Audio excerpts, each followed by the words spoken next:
Welcome to the Hospitality Maverick podcast show with me, Michael Tinkster. We are on a mission to share what Maverick leaders know and do to build businesses that deliver strong results and positive impact on people, society, and the planet. Thank you to our brand partner BizSimply for sponsoring this episode. BizSimply is the all-in-one workforce management software that enables your business to become more efficient and profitable. The software is designed and built by hospitality experts to enhance the way shift-oriented operators manage their business, optimize their entire people journey, and making every shift run like clockwork. And we join forces to help the industry to find new ways to become even more innovative in how we lead our people, how we operate, how we grow, and how we serve our customers. Together, we wanted to share strategies and tools to make the industry thrive long term.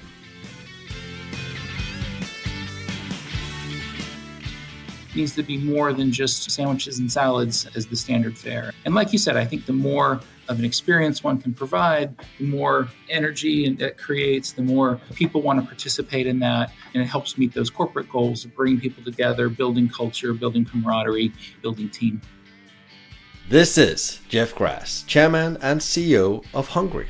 Hungry is a marketplace which provides office and event catering by providing exclusive access to top chefs that make incredible food. Getting Jeff on the show was great because he really knows how to build companies that ensures that they don't only deliver strong business results, but also have a huge positive impact on people, society, and the planet. We have a deep conversation about what are some of the biggest challenges facing corporate catering in the 21st century and how to navigate these. Jeff also shares the learnings of rolling out Hungry across the US and how they have scaled and sustained the core of their culture. We explore the needs of the end customer in corporate catering and how to meet these. We talk about the impact of remote work and how food plays a vital role in getting them back to the office. If you like today's episode, it will mean the world to me if you could leave a review either on our website, Apple Podcast, or Spotify. The better the reviews, the better the guest, and ultimately, the better the learning is for you. There's lots of great insights on how to build a company that has positive impact on all stakeholders in this episode. So grab your pen and notebook and enjoy. Today we will step into a world I actually has some way left but have not left in a way in my own doing every day. We're going into corporate catering. And we're not just talking corporate catering in the traditional sense. We are talking a bit about how it's actually going to look in the 21st century, I would say, but actually it's already happening. And with that, we have Jeff from Hungry with us as a guest today who can talk about the amazing work they're doing over in the States and what they are learning from that, and actually how they are delivering corporate catering, in a very different way than the traditional model. So welcome to the show, Jeff. Thank you, Michael. Excited to be here. Can you talk a bit about your story, Jeff? Because that's a really interesting story, and then how you ended up in corporate catering, and then how you decided to launch a platform called Hungry. Sure. My background is very much as a serial technology entrepreneur. So I've actually launched 4 different technology businesses that have all been venture capital backed. And Hungry, though, is the first one in the food space. So I actually have approached the corporate catering world from a very different perspective than most people in it who typically come from more of a food background. And I co-founded Hungry with 2 co-founders of mine from my last company about 5 or 6 years ago now, and excited to share more. Tell us a bit about the platform and what kind of problem and friction that solves, because I think that's when I've been talking with you and studying with you guys that you saw some kind of friction, and that's typical an entrepreneurial approach. There's a friction, there's a gap here, and there's a problem that needs to be solved. When companies are trying to bring food in to feed their teams, whether that's to, in today's day and age, to encourage them to come back to the office or to try to encourage more communication and culture or make them more productive, most companies don't have on-site commercial kitchens, and so they're bringing food from off-site on-site. And the person responsible for that, it's really amazing. 99% of the time hates that job. It's a thankless task. It takes a huge amount of time having to order from different restaurants each day because nobody wants to eat the same meal every single day. And at least in America, Americans' diets have gotten a whole lot more complicated with all kinds of dietary restrictions and special diets and allergies and things. And so it's just become a very complicated, time-consuming challenge. And when you're relying on a different company each day to bring in food, the level of reliability and service that you get varies greatly. And that's a real big friction point and problem for them too. If we have a meeting scheduled at noon and we want lunch for the meeting and it doesn't show up at noon, that's a real big problem. And so what we found was the office managers, the EAs, there's a range of different titles of folks who typically are tasked with that responsibility. Universities don't enjoy that responsibility. And so that was really through that lens that we set out to create Hungry, is how can we create a platform that provides the variety and the quality of food that employees in the office want, that respects their dietary needs and their restrictions, but do it in a way that makes it ultra reliable, provides a high level of service, saves the clients a ton of time. And so that's what we really created was Hungry, which is now a platform that provides a range of amazing office food solutions, primarily from top local chefs and to a lesser degree local restaurants as well. So typical, the companies that will be on the platform, you say they don't have a catering set up in their business. They have the need every day. So you have somebody who's responsible for that, ordering that. And then you said, it was really interesting, it's like local chefs that provides the food. So it's already restaurants that has a name or which didn't have access to that world before. Is that also what you solved for the restaurants from a capacity point of view? Yeah, so most of our volume is not coming through restaurants, actually. It's with independent local chefs that cook out of shared kitchens and incubator kitchens, some ghost kitchens. There's lots of different terms these days. But what we found was we can provide higher quality food at a really compelling price point by partnering directly with very talented local chefs who are cooking out of independent kitchens, because it's a much lower cost structure without sacrificing quality of food, because you've got really high-end experienced chefs. It also, in the process, we have now 500 chefs and partners on our platform, enables us to provide an amazing amount of variety for our clients, and variety in a way that is truly with very different tastes, flavors, styles. It's not one with multiple cuisines, trying to offer multiple cuisines across different types of food genres, but it's truly different chefs cooking their specialty in those specific cuisines. And it allows us to provide really great variety, very authentic food, high quality, but deliver it in a way that makes it very consistent. Again, it's our team that's doing the delivery, it's our team that's providing the service. We use a lot of technology to ensure we're always on time and provide a much higher level of service than what's normal when ordering either from a traditional caterer or restaurants.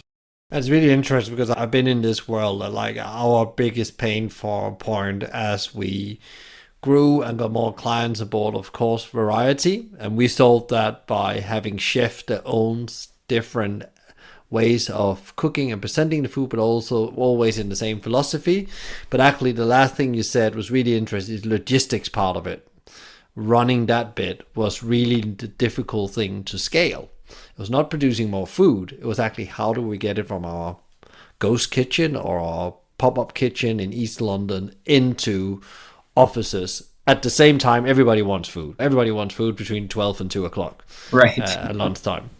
Yeah, no, it is an interesting logistics challenge. And ours is even more so because our chefs can cook out of any licensed commercial kitchen they like. It's how do we coordinate dozens, hundreds of chefs across different kitchens with clients all over a city. And so the heavy focus on technology comes into play. We've invested literally millions of dollars in building an advanced logistics platform that allows us to manage that in a way that makes it very reliable, very scalable, very cost efficient, helps make sure everybody's coordinated and on the same page and doing exactly what they are supposed to do when they're supposed to do it. Is it then you that also owns the last mile delivery? Is that you have the bikes or the cars or whatever you use, the vans?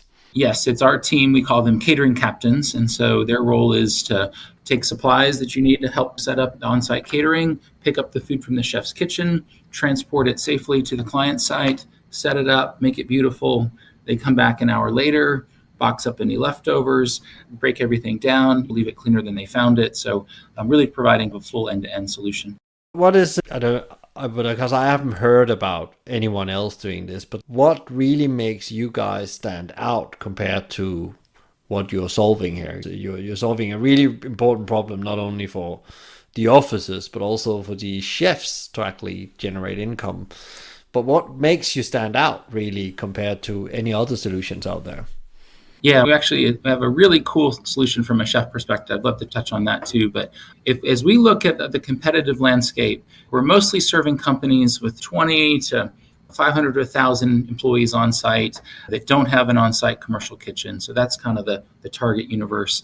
And there's really three types of competitors. There's traditional caterers, there's restaurants, and there's restaurant broker platforms. So there's companies like Fuda and Zero Cater and Cater to Me who partner with local restaurants, who help place orders, but largely outsource all of the execution to the restaurants. So they rely on the restaurants not just for the making of the food, but the delivery and the service. And that's a huge difference than Hungry. What we find is when you're relying on third parties to do all of this and different parties every single time, it's just really difficult to control reliability, to control quality of service, things that our clients value greatly. And so we've really optimized on, how do we make this the best possible solution for our clients? And the only way to do that is by owning your own delivery and service. It just doesn't work, I think, any other way. And it's quite interesting when you talk about that, because also then I guess if you want to scale something like that, which is a service model, so we know that very well for hospitality, we principle scaling in service model when we put the logistics or the food in or the people in. And I wanted to touch a bit. We had a little short conversation before we started, because behind you have like in principle your culture written down, and you have some of your chefs as well there.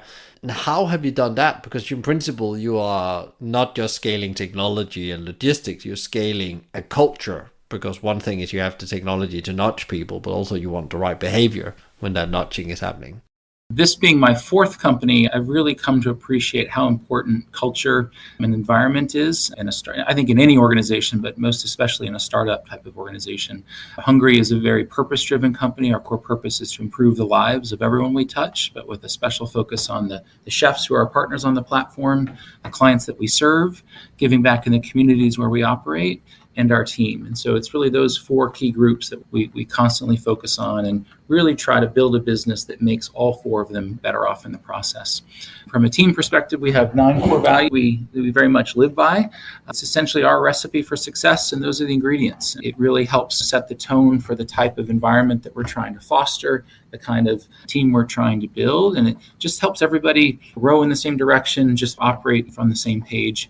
And I actually find as a leader, it makes it easier to lead. I think it creates a very clear set of these are the qualities and behaviors and expectations that everyone should have, and what the company has of the team, but the team should have of the company as well. And that just makes that level of clarity and direction, I think, really helps everybody align and work closely together. Could you give an example of where you've seen on this journey? As you said, this is my 4th time I'm doing it, so I found out really the power of this. And you actually need, I totally agree with you, sometimes you need a couple of times around the block really to appreciate this sometimes intangible thing, and therefore also difficult thing to get clarity on purpose and direction and culture and values. Could you get an example of where that has been really powerful on your journey? We just been through some really tough times, so I don't know, we should take them pandemic, inflationary environment, lots of change. Yeah, we've been in an industry that's been just racked with all kinds of challenge, right? Being a platform for office and event catering, COVID was obviously brutal. And food inflation's been far worse than broader inflation, labor inflation, fuel inflation. Like the areas that are really the most challenging are things that directly affect us. So we have a range that of really every single one of our values came into play during it. But I'd say urgency and determination is one of our core values. And when the pandemic hit, we decided that we wanted to not fire and furlough, that we really valued the team that we had built, and we really wanted to keep that culture and team together and set out to try to innovate our way through the pandemic. But we didn't have a whole lot of time. With most companies, our sales went to virtually zero. And so you can't afford to take time to figure things out for too long. And we rapidly launched a series of new service lines that really leveraged our chefs and our technology platform and our teams in new ways. And it was amazing to see how the team responded. Our tech team was pulling all-nighters. Our services team was doing really superhuman feats. It was really every part of the organization rose to the occasion, and moved with a level of urgency that was really amazing to see. And I think that's a key thing. One of our values is also positivity, and staying positive when things get really rough is really important. And in a startup, you're trying to do so many things so quickly. Sometimes you mess up, right? And what we're trying to foster is an environment where it's okay to mess up. We just want to make sure we learn from that mistake and don't repeat it over and over. If you have people that have more glass half full mentality, like you see those challenges as opportunities versus glass half empty, can tend to turn a little bit more negative, get down, get toxic. And that is just a recipe for all kinds of trouble. I could talk for hours about each one of our values and how we try to live by them, but those are two examples. Well, that's a great example. I actually wanted just to grab something you said, like capturing the learning, because I think even if you're a startup or an existing business, I think that the sense of really being quick at adapting and learning quickly, and it's not seeing it as a failure, as a learning. How do you capture these learnings? Because often when it goes really fast, that's exactly what you forget. And then 3 months down the line, or 6 months again, the same mistake happens again because we didn't really capture the learning, or we didn't really got it communicated that well. Yeah, I think our speed of execution is actually a huge strength of ours. And the industry we operate in is one that doesn't always operate with an incredible sense of speed, right? And that gives us a big advantage. But we are big believers in feedback loops. So we try to create as many feedback loops in our business as we can. We do post-catering surveys of our clients, of our catering captains, who are the team that's on site, to find out their perspective on how everything went, of our chefs, to ask from their perspective how it went. We do post-mortem. So if there's an issue that occurs, something didn't go right, we do a post-mortem, which is basically, all right, what was the root cause? What went wrong? How do we adjust to make sure that doesn't happen again? And so then we'll update and change our SOPs, our standard operating procedures, to try to incorporate, okay, here's how we're going to do it differently going forward to make sure that doesn't repeat itself. So those are just two small examples, but we work on feedback loops as a way of really trying to drive insights into how to improve constantly and do that in rapid succession. So the speed with which those feedback loops operate is also really important. Would that mean also from a planning point of view, when you have this clarity about your purpose and direction, also do you work with OKRs as well? Is that one way? Because in my view and what I've learned in startup world, when you start to work with OKRs instead of just strategic plans, you become much more agile and you can much quicker respond to the environment, but also make sure you are in alignment with the purpose, the B hack, you have your 10-year plan. Yep. Yes, we don't use internally the terminology of OKRs, but yes, we operate very much aligned with that type of methodology. Great. That's super interesting. What is, if you take your platform, you said it's been a very difficult time, we come out on the other side, and I guess people are back maybe in a more hybrid way, but they are back in the office. There's definitely office catering happening again. What is like the top priorities for you as a business right now and in the coming years? Yeah, so our big focus is on capitalizing on RTO, return to office. It hasn't come back as quickly as we thought, but it is happening steadily. Our focus is across the United States. We operate in 13 major cities across the US. We definitely see differences across different cities in terms of the speed of return to office. But I do think, interestingly, as the economy is slowing, I think companies are starting to push harder as they're seeing some of the negative effects of just all remote work. And so that is what that new normal looks like around work in the office versus at home, has a huge impact on our business and others in our space, right? For many companies, I don't think they're going to go back to the 5 days in the office work week. And companies that used to do that and had on-site commercial kitchens are really trying to figure out, what do we do with all of that infrastructure and spend on an on-site kitchen, on-site cafeterias, if folks are only in the office 2 or 3 days a week, right? Like, how do you have a full-time culinary team that's only serving people a couple days? And so that's going to, I think, drive a lot of change in how people provide food for their teams in the office, as an example. But yeah, there's lots of evolution happening. And so we've really prioritized flexibility in our platform and ability to customize solutions as we see different clients have different types of needs. And sometimes those needs vary by day. And so being able to plug in with different types of solutions based on those needs, I think is really going to be at a premium for the foreseeable future. And I guess also in 30 cities, I guess also your plan is to expand that network and thereby also expand the technology platform, but I guess also your team, the logistics part. And what is some of the main challenges doing that? Because I guess that is what in place, the platform you could scale to the whole of the world tomorrow, but really it's the team you need to scale together with the platform. Yeah, and we very much try to build a local team in each of the markets that we launch. We've got a very well-defined launch rubric and process for launching a new market, but it does take a tremendous amount of effort and an investment in launching new markets. And another sort of interesting challenge that we face is the funding environment has also taken a real turn for the worse, and trying to balance our desire for growth with the capacity and interest of the investment community is something that we're navigating through as well. But yeah, we do see for an off-premise catering platform like Hungry, there really aren't many national solutions, and we're seeing increasingly companies that have offices across multiple markets wanting to have a single partner, a single provider. We're seeing a lot of value with having more and more of a national platform. And that is in the corporate catering world where you're operating, there's a lots of change going on. A lot of new things are being tried. If that's taking existing restaurant concept into office buildings, so like coffee concepts or sandwich concepts, there's lots of things that have been trying to make this environment more exciting. And actually corporate catering has a lot of weight it needs to carry to be part of creating a better office experience, because food brings people together. Food is something we do 3 times a day, and it's something that could ignite people's senses, and it's a very big connection to the ESG goals, the employee engagement goals as well for corporates. So how do we actually, what is in your view some of the biggest challenges that's facing the whole corporate catering industry as we try to take it into the 21st century in a way, together with the changing behaviors around the core customer demographics? Yeah.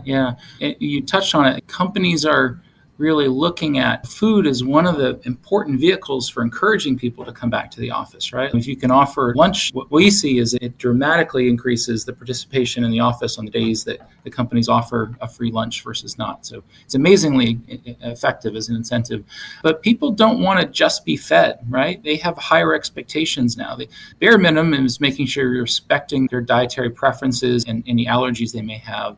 But people want more of a food experience, right? They want to have something that really is enjoyable and memorable. And I don't think it needs to be as much as going to a 5-star restaurant, but I do think it needs to be more than just sandwiches and salads as the standard fare. And like you said, I think the more of an experience one can provide, the more energy it creates, the more people want to participate in that. And it helps meet those corporate goals of bringing people together, building culture, building camaraderie, building team. How do you, when you deliver into an office, let's say with 100 people, bring that experience in? Because you have these incredible independent chefs that love their food and probably have some deep thoughts about why they're actually creating this food and they want this to be their business and be successful. How do you bring that story in? Because for me, I think that's an essential part of the food experience. It's a great question. And honestly, one that I think we're still trying to crack the code on. Obviously, more interesting menus, more colorful food, how it's displayed, all these things come into play. But one advantage we have is we have these amazing local chefs that are making the food, and each has an incredible backstory that anytime you hear them, it's just really engaging and fascinating. We have Chef Chris here as an example, was the head chef on the USS Harry Truman aircraft carrier. He learned his trade in the US Navy. after he became a Food TV network star. He won Cutthroat Kitchen. He's cooked for President Bush and a whole range of celebrities. And it's just learning more about these and his stuff, his style of food and how he approaches food is just, I think, really interesting. So we're working on how do we bring those stories into the office more effectively. We do things like display pictures with a little bit, but you'll see us roll out soon more using technology, video, other things to really try to make it much more directly accessible to the guests in the office and just add another layer of how to do more storytelling and enhancing that experience.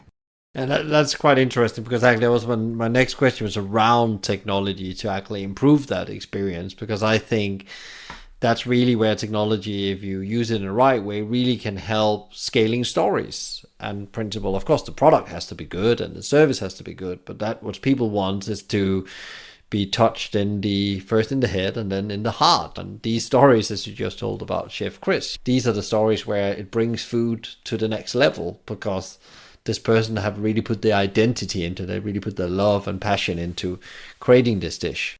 Yeah, it makes the food a whole lot more interesting if you know the story of the person that made it.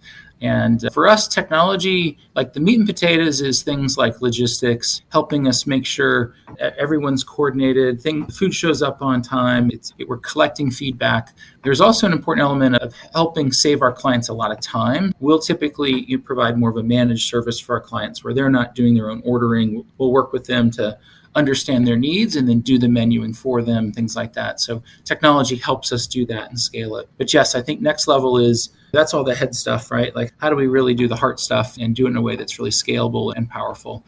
So that's a lot of the focus that we have right now.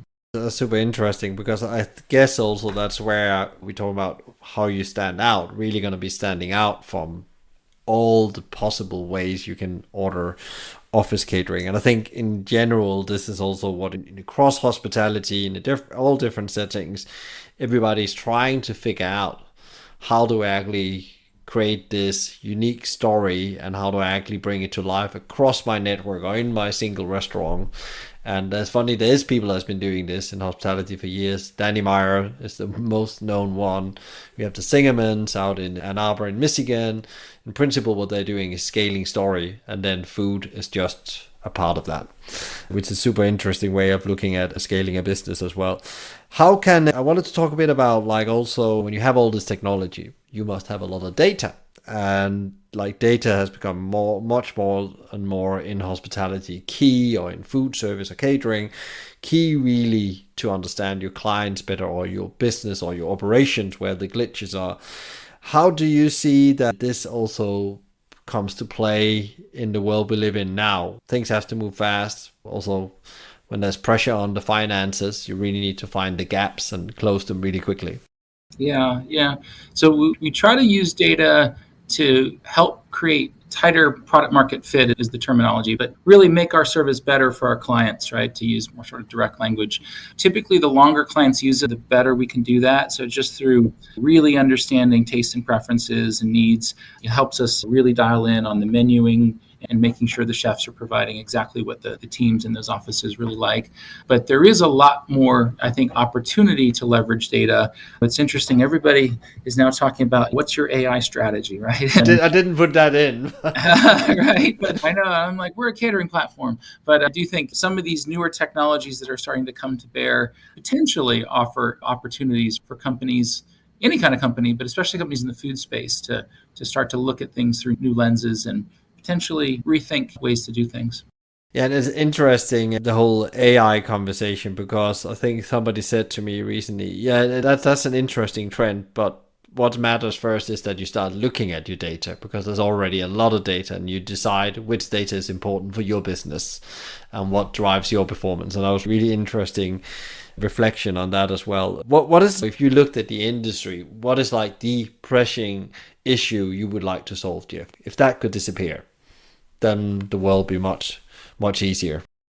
Yeah, one of our core areas of focus I mentioned is commitment to community. And so the two pillars we have there are around helping with food insecurity, helping fight hunger, and the other is environmental sustainability. And there's been COVID really shifted the landscape in corporate food from more buffet style to individually wrapped meals, with an idea of that was safer, but it creates a mountain of trash in the process. And I think we still have a long way to go as an industry in terms of how do we make it really environmentally sustainable. So we're trying to do things that we can.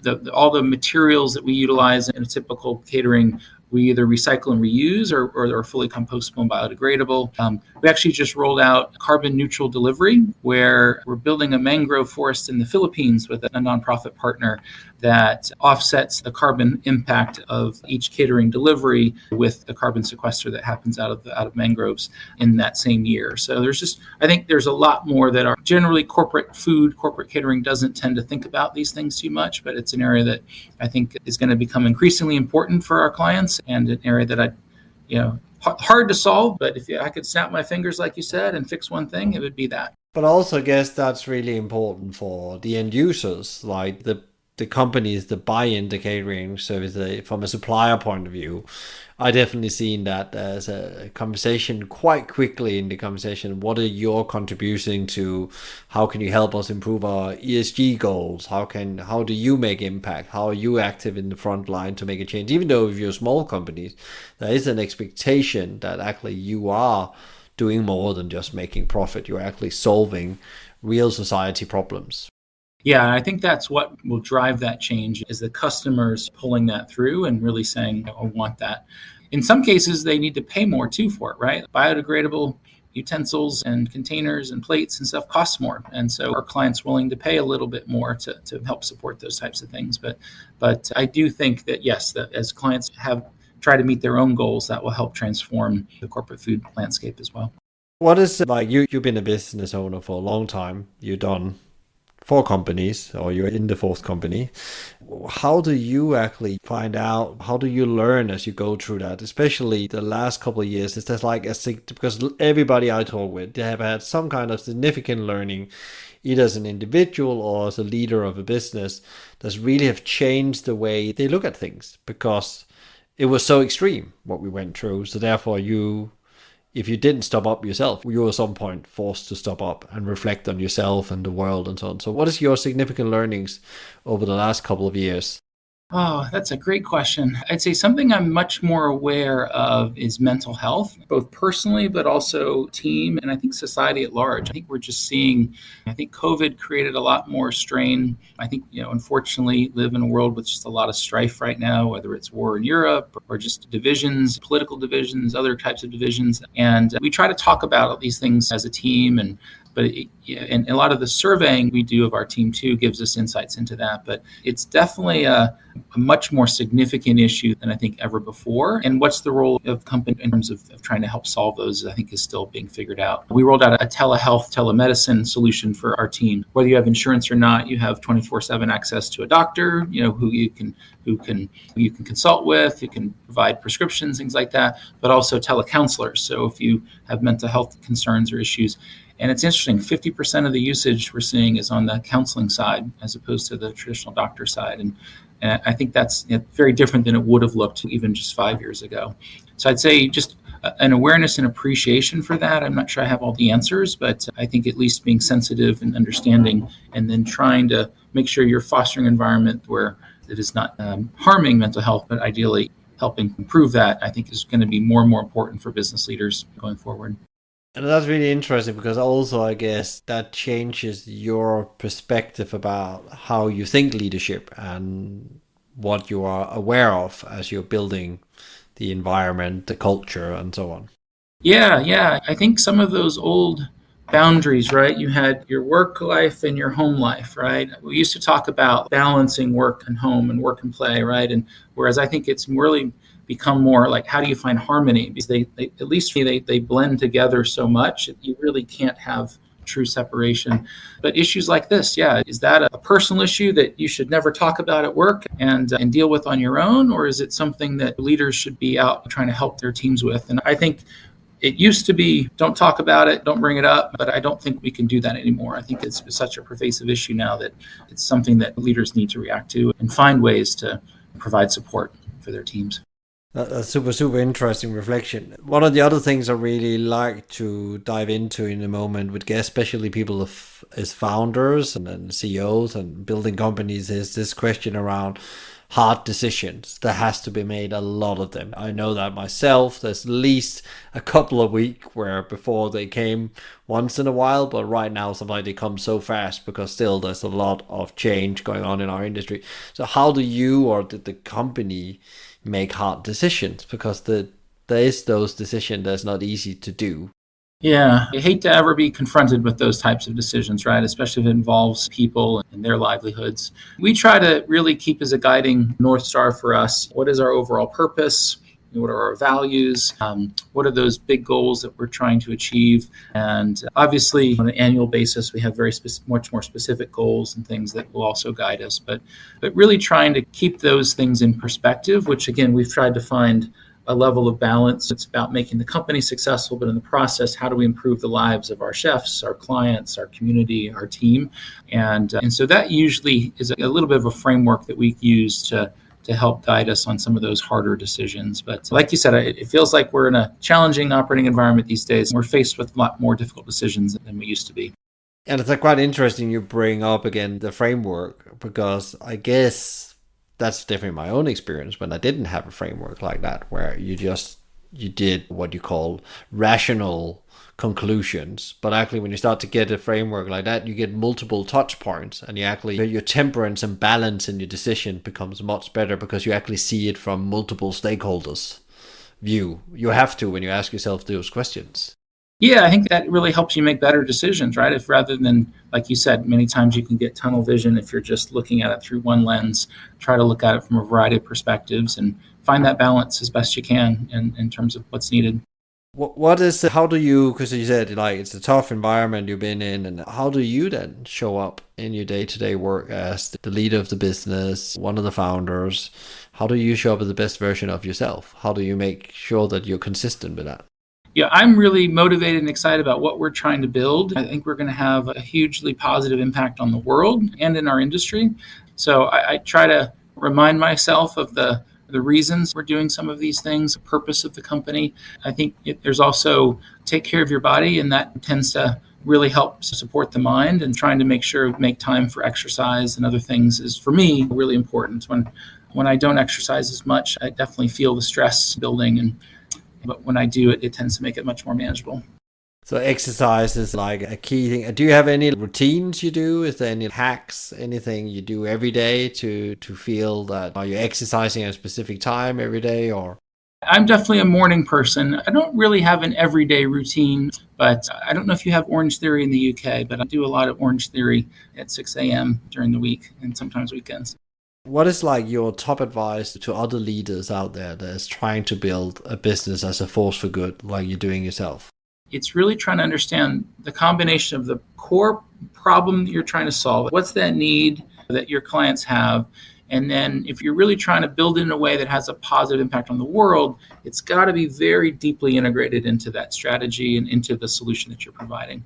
Ideally, it's a solution that positive impact is something the client values as well, and that's part of solving the need.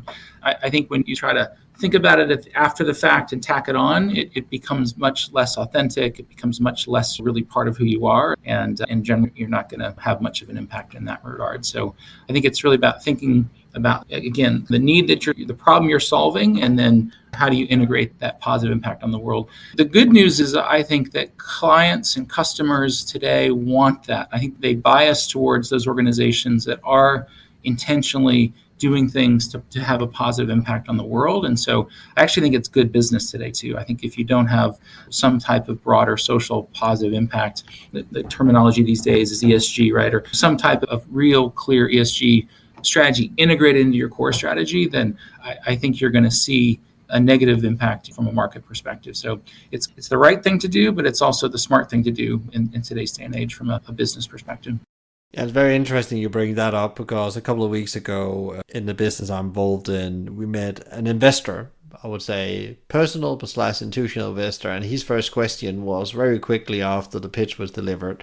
So how do you make sure the social mission is integrated in everything you do in the business model?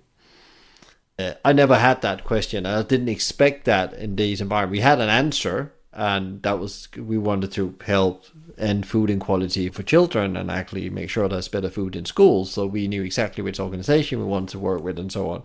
But actually, it was really interesting to see, even in these environments where fundraising is challenging, there is actually these questions are starting to come up because, again, as you said, it's good business. They know it's good business long term. And there's some investment company, they look 5 to 10 years, not 2 to 3 years into the future.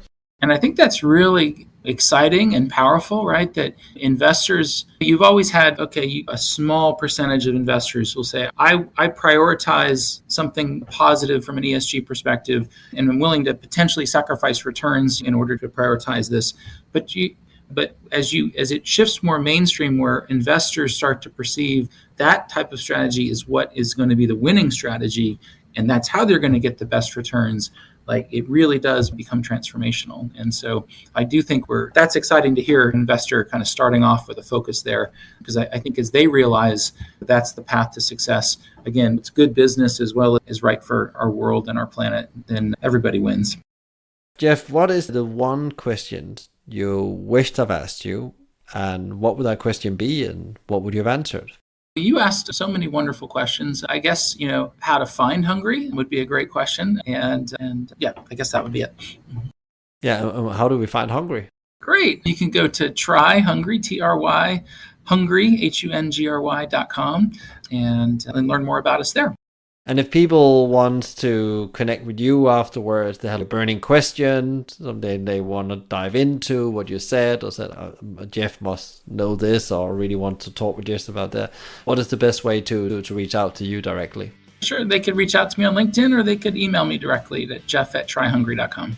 Great. We'll put the LinkedIn in the show notes. Thank you so much, Jeff, for joining us on the Hospitality Maverick podcast show. I send you and the team power and energy in the time to come as you are making the world a little bit better every day. Thank you, Michael. I really appreciate that you're listening in. So if you enjoyed today's conversation, please share with others, rate or give a review, or subscribe to one of our channels, which all can be done via the website hospitalitymavericks.com. I believe that reading the right books is the key to become a better leader. So I've helped you with a curated list of some of the best books to improve yourself, others, and the organization.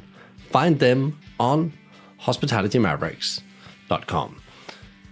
A big thank you to BizSimply for supporting us, bringing great insights, strategies, and tools to help leaders to become better every day. Check them out at bizsimply.com or on their socials at BizSimply or BizSimplyHQ. You can also email them directly at podcast@bizsimply.com. Thank you to Fina Charlson, who is the show producer from the Podcast Collective. If you have any ideas and feedback for the show or other thoughts, reach out to me via LinkedIn or via my email, michael@hospitalitymavericks.com. I'm Michael Tingsher, and you've been listening to the Hospitality Maverick podcast show. Be Maverick.